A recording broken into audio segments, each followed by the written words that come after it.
Hi, it's me again with Corel tips and tricks. Somebody sent me this really fuzzy S and want to know how you could create that.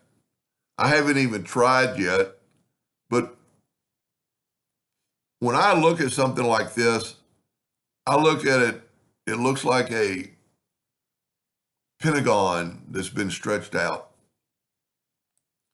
Now, I don't know if it imported the size they want, so I'm not going to really worry about the size, but I'm going to take the polygon tool, set on six-sided, and I'm going to draw a polygon. Then I'm going to take Control D and make a duplicate, and while holding down the Control button, I'm going to bring it in, or actually the Shift button. And then depending on what size you wanted and thickness of letters.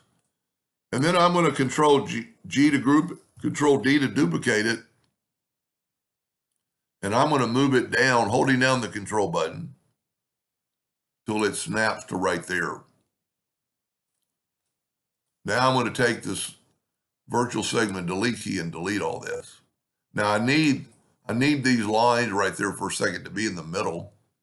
So now I'm going to take my 2-point line and go from that node to that node, that node to that node, and now I can delete these lines. Now, if we look, the top, so mine is going to be elongated for a second. There's a space there, and this is where something you could measure, but I'm not going to measure it. I'm just going to draw a rectangle, and I'm going to have it snap. Well, if you grab that corner right there, it'll snap to that node. Hit the plus key on the keyboard, grab that corner, well, actually the top corner, and have it snap to there. Then we can take, you don't even have to delete that. You know, I was going to go through and delete the lines, but if we take the Smart Fill tool and fill that in, there is our polygon S. Now, theirs is thicker than and kind of wider, but if you measured with the parallel, you don't need to do that. Parallel dimension tool, you can shrink this down and make it wider or whatever you want. I mean, now we can make it a little bit bigger.